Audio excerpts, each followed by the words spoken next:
ただいま中国黒竜江省のボタン港ムージャンタンに来ております。ハルビンから新幹線でだいたい1時間半ぐらい、350キロぐらい離れてるんですけど、日本でいうと東京名古屋ぐらいの距離ですね。それを移動してやってきました。やっぱ涼しいね、ここまで来ると。今8月の21日かだけど、半袖1枚でちょうどいいぐらいかな。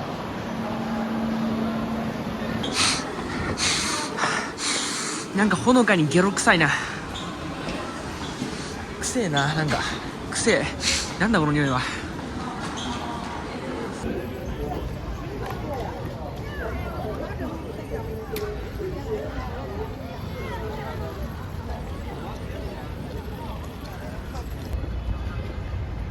いいっすね。駅前はこんな感じ。なんかレトロな雰囲気でいいね。なんかツイッターとか見てると、なんか中国はビルがピカピカ光ってたり、もう LED に埋め尽くされてるようなイメージがあるけど、黒竜江省って割と田舎というか、自然豊かな場所、日本でいうと、東北の田舎みたいな、そういう場所なんで、重慶とか北京みたいなもうギラギラしてるところじゃなくて落ち着いてるんでいいですね。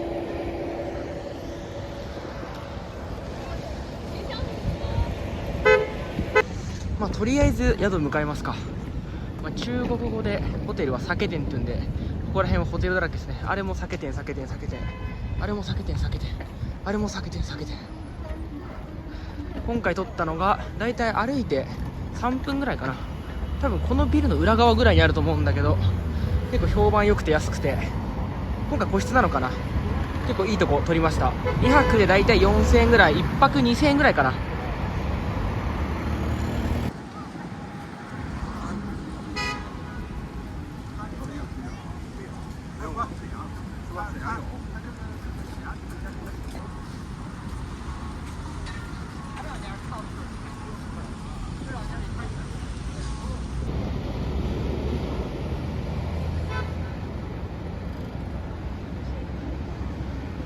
今回の宿はここっすね。知能影音ほにゃほにゃ賓館。英語に訳すとビデオなんとかホテルみたいな、いまいちよくわかんなくて、ネカフェなのかな、わかんないけどここにいました。外見から想像できないほどちょっとおしゃれなホテルしたね。受付のおばちゃんも日本語は当然通じなくて、英語も通じないんですけど、親切な感じですんなりチェックインできそうです。いやー、中国のホテルにしてはめっちゃすんなりチェックインできましたね。実はね、2週間ぐらい前に大連に行きまして、その時のホテルがマジでゴミで、とんでもなく環境が悪くて体調崩して、本当はそのままハルビンとかね、いろいろ長州とか行く予定だったんですけど、一旦帰って、風直してまたハルビンに、途中から軌道修正ということで来たんですけど、今回のホテル結構当たりかもしれないな。ほんと5分ぐらいで終わりました。結構これ楽しみだな、部屋が。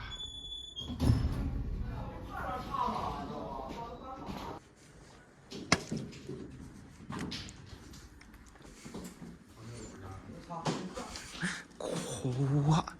ヤクザみたいなやつらがドア開けてタバコもくもくしながら半裸で麻雀打って騒いでるよ。怖い。ヤクザだ絶対あれ。よし、ありました。今回の部屋はおー、めっちゃいい。広い。まずベッドが2人用のやつを1人で占領できるんで、のびのびできますね。人いる。おばちゃんいる。一応窓があって、前回大連で窓なくて湿気がすごくて、それで体調崩したんで窓割りの部屋にしたんですけど、なんか思った感じの風景じゃないけど、全然ありですね。で、ちゃんとエアコンありますね。大連エアコンもなかったからそれも良くなかった。で、ポット付き。水もついてる。水。これなんだ、ティッシュか。ティッシュ。なんか、これ売ってますよ、みたいな。これはヒゲ剃りのシャンプーかな。何これ。コンドームじゃねえかよ。マジかよ。で、シャワーはこんな感じですね。トイレとシャワーの敷居がないタイプか。これ意外と初めてかもしれない。でも広さはあるからいいかな。でここにもちゃんとエアコンみたいなのがついてる。思ったよりいいところですね。これで1泊2000円ならもう全然安いんじゃないですか。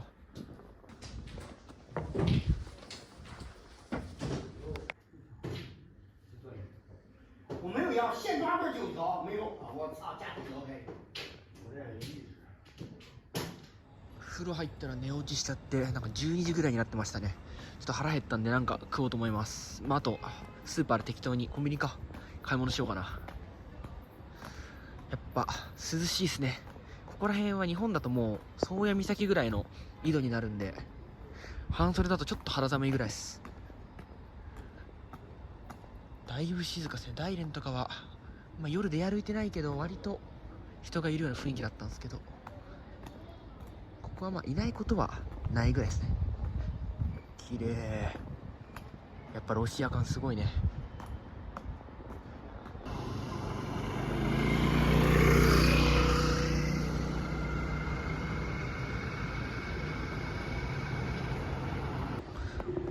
これ渡っていいのか渡ってないのか分かんないじゃん。どっちもついてる。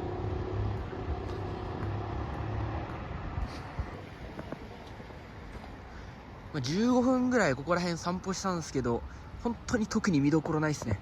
あるのはでっかいホテルと、あれもホテルか、車がちょっと行き交ってて、日本の、田舎の、ちょっとした都市の夜みたいな感じです。歩いてる人はほとんどいないね。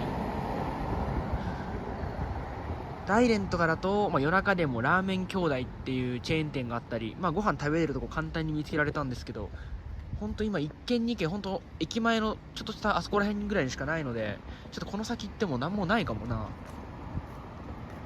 でっかいショッピングモールとかね、建物もでかいのはあるんだけど、大体ホテルでレトロな感じだから、なんかいわゆる近代的なものはそんなにないのかな。雨も降ってきて特にやることないんで、戻って、適当に飯食って、コンビニ見つけたらコンビニでなんか買います。スーパーあったんで買い物しました。これ前店主行った時にこれ買ったんだけど、これ結構美味しくて 4.5 元、だいたい90円ぐらいですね。100円しないぐらいで、こっちのビールが何円か分かんなかったから、適当に買ったら合わせて7だったんで、こっち 2.5 ですね。 2.5 元のビールだいたい50円しないぐらい。じゃあもうボケてんじゃないかな。そんな安いビールはあっていいのかな。大丈夫かな。飲めるアルコールなのかなこれ。怖いな。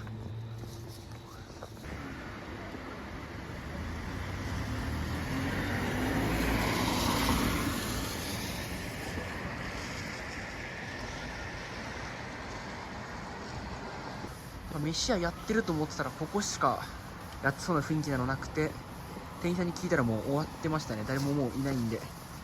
ハンバーガー屋でセットで10元とか200円ぐらいが安いな。じゃあまたちょっとコンビニ寄って適当に夜食食って寝たいと思います。なんかラーメンとか売ってなかったんで、なんかお菓子にしました。これめっちゃうまい。例えるならうまい棒のコンポタ味が一番近いから、日本なら。これが6元でしたね。120円ぐらいで、これが 4.5、2.5 合わせて13元、260円の夜食セットです。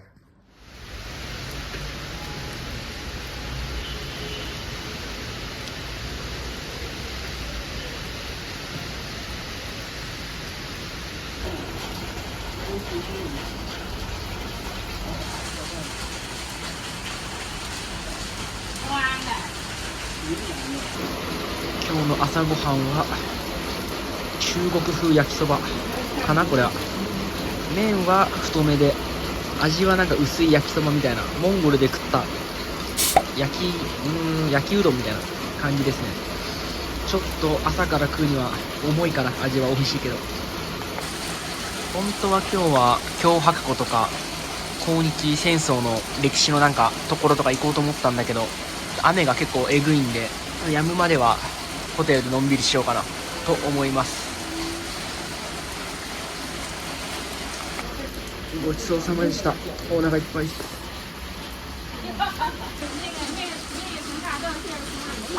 12元か。今飯食ったとこはホテルの目の前ですね。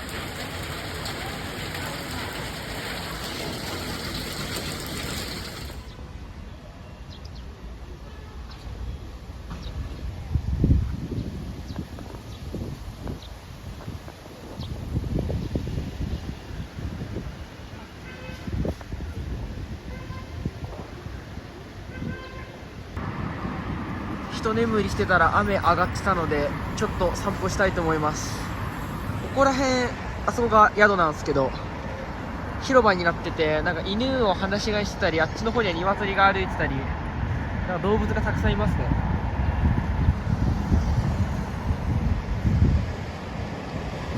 駅がここなんですけど、これをずーっとあっちに行くとアムール川があって、そのアムール川がこのボタン港とか黒竜江省の中だと、大事な川というかシンボルみたいなもんなんで、とりあえずそこまで歩きたいと思います。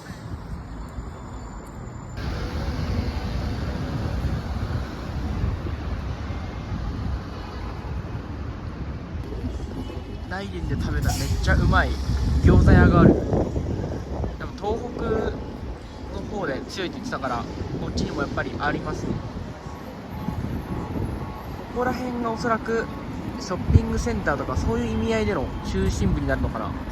建物がちょっとだけ綺麗になったっていうか近代的になった感あるし、見たことあるブランドが1個2個ぐらい見かけたんで、ここら辺がおそらくボタン港の綺麗なところになるのかな。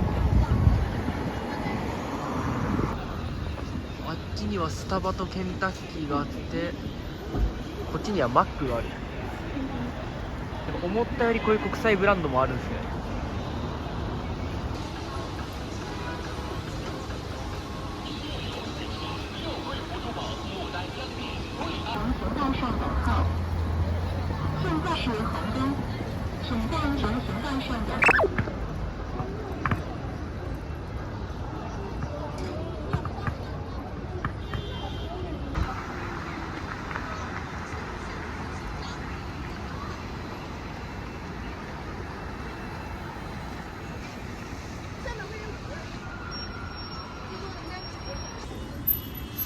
なんか暑いからなんか適当な飲み物を頼みました。8元だったかな、結構量ある。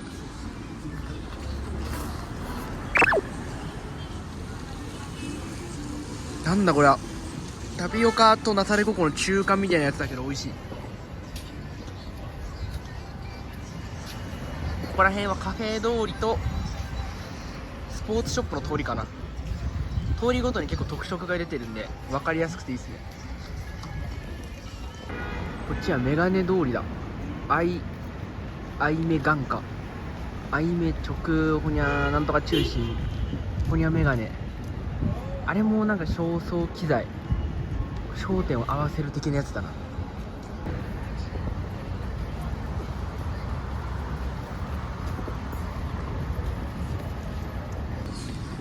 いや、飲み物飲んだらお腹減ってきたんで適当にここでハンバーガー頼もうかな。おそらく中国だけのブランドだからちょっと面白いかもしれない。とりあえず一番左上にあるオーソドックス的なちょっと辛そうなやつにした。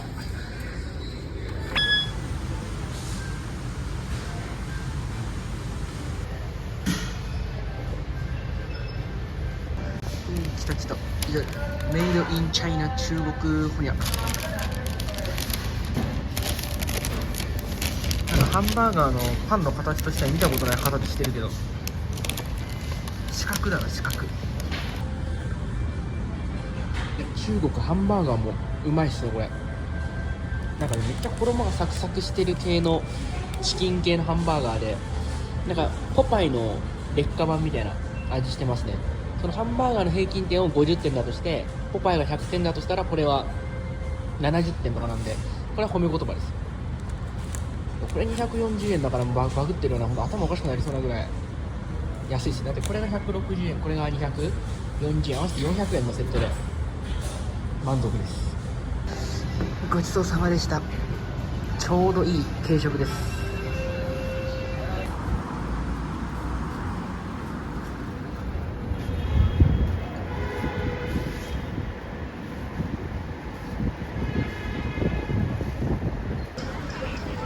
交通違反した人の顔がさらされてるし、電話番号みたいなのも書いてある。さすが中国すぎる。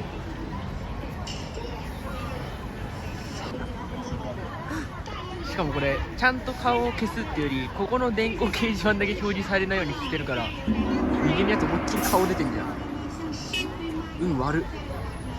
充足睡眠，饮食也很关键哦。爱眼眼科和您一起防护孩子视力。孩子学习看不清黑板，成人对着手机两眼。孩子戴镜摘不下来吗？孩子近视有恢复吗？眼睛越来越高吗？冬季白天时间短，天黑越来越早，孩子户外时间受限制，找度数怎么办？高度近视会影响孩子考学找工作吗？各位朋友听我讲。さあ、アムール川ほとりの北山公園ってとこ着きました。で、前に見えるこのでけえモニュメントは抗日戦争、日本に対する、戦争の時に亡くなった兵士を称えるモニュメントみたいで、愛国教育とかに使われるみたいですね。なんかこういう形とかデザインってなんかすごいロシア味を感じて、ロシアの昔のスターリングラードのとこ行った時に、こういう形のモニュメントがたくさんありましたね。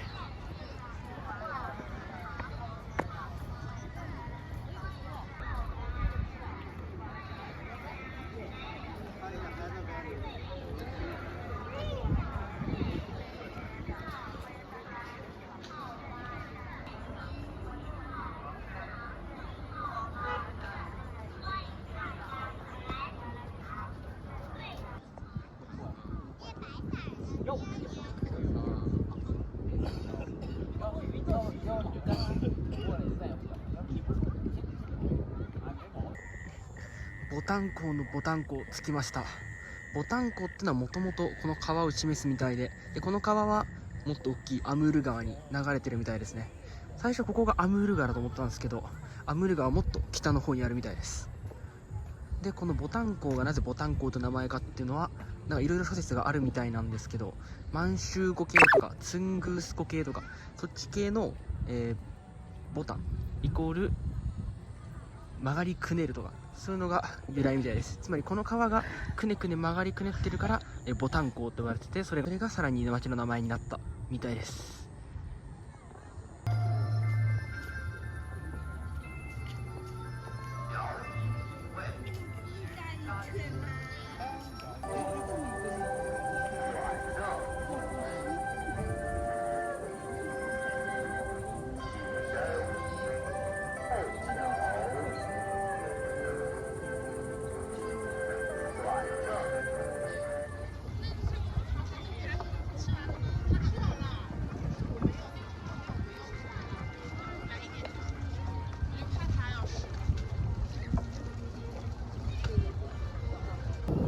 あっち側にはロシアを感じさせるヨーロッパ風の建物で、反対側のこっちとか後ろにあるのはなんか中国っぽい建物ですね。これ世界機が外にたくさん並んでるのを見ると中国感がすごい。こんな泥みたいなところでキャンプやるんだ。こういう草見ると多摩川を思い出すな。あんま川崎と大差ないな、川は。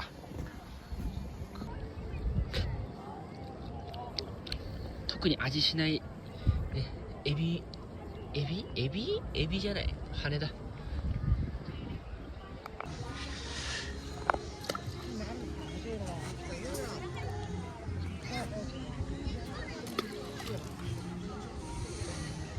この公園雰囲気落ち着いてるし、市民の憩いの場って感じがしてのんびりしてていいっすね。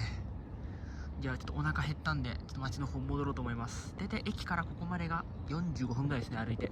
バスとかも通ってそうなんで、それでも来れるのかな。戻るか。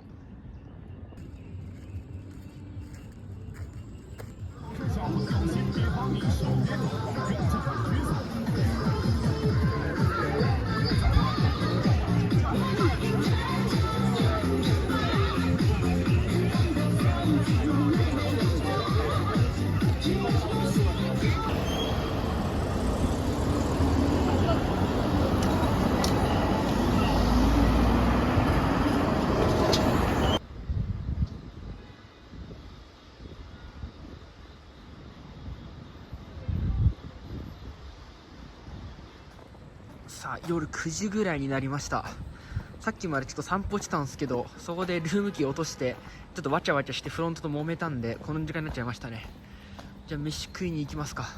今歩いてるのはさっきまで歩いてた通りをちょっと一本、あ、やばい、落とした。一本内側に入ったとこですね。ちょっと狭い通りになるとなんか怪しい感じっていうかディープな感じがしますけど、別になんか怖い人とかはいないんで安心して歩けます。13ほにゃ消防、なんとなく意味はわかるけどなんとなく意味がわかんない。こっちにいるのは一般住民だ。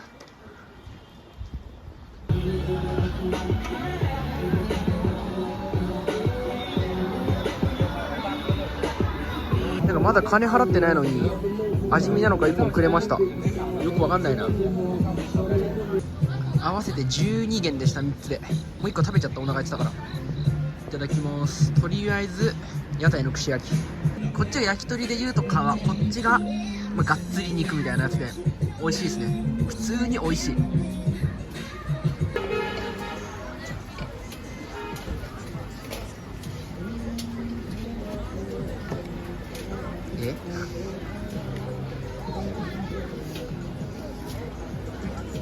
そのまま使うのかと思ったわ。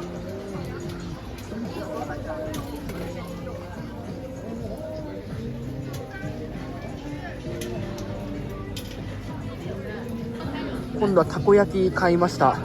山本太郎みたいな店主が作ってくれましたね。8個で、13元だから260円ぐらいですね。昔博多の方のなんだっけな、戸端駅で8個とかで同じぐらい値段で売ってたたこ焼き屋があったんですけどなくなっちゃったんですよね。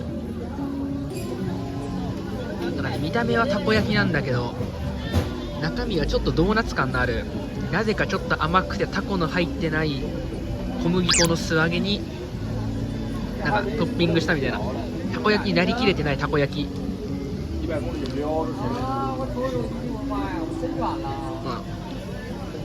ちょっとお菓子っぽいかな。でもこれはこれでありかもしれない。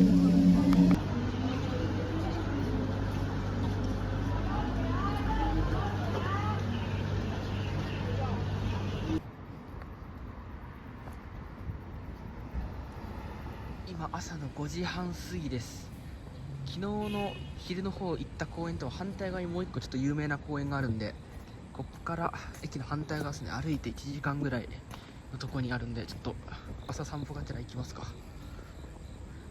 思ったより朝早くても人いますね。多分みんな電車でどっか行くのかな。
至る所にプロパガンダ的な看板があって、これは確か日本と何かがあった島で、法律には当然台湾が入ってたり、ちっちゃいのは尖閣諸島を表してるのかな。細かいとこまでしっかりしてる。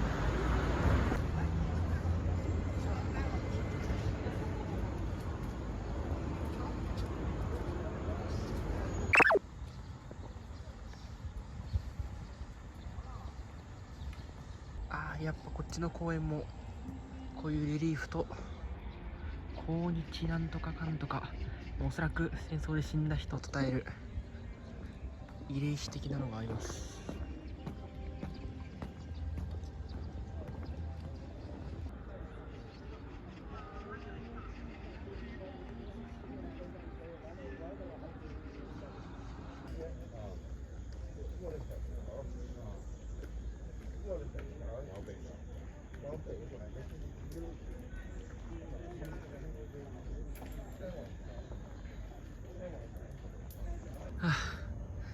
ダメだ、分かれ道が多くてどこが頂上か分かんないや。疲れたから朝飯食いに行くわ。中国人みんな元気すぎだよ。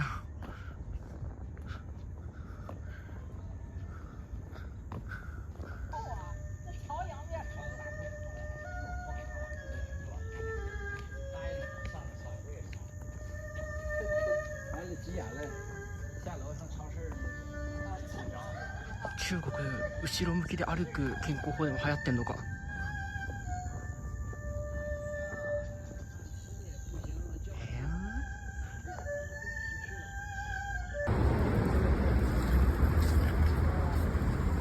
28，我这能报30。金魚は盛んなのかな。確かにホテルのフロントにも魚いたけど。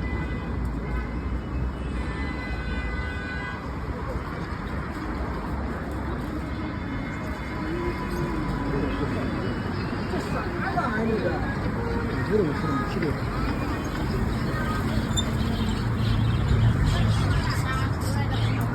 金魚だけじゃなくて何でも売ってんだよ。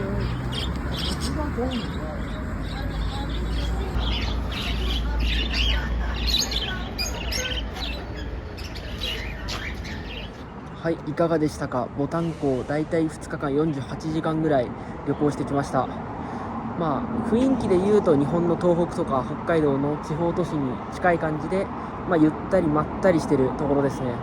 一番有名な湖とかは行かなかったんですけど、2つの湖だったり、美味しい飯だったりが食えたんで、ぼちぼち良かったんじゃないかと思います。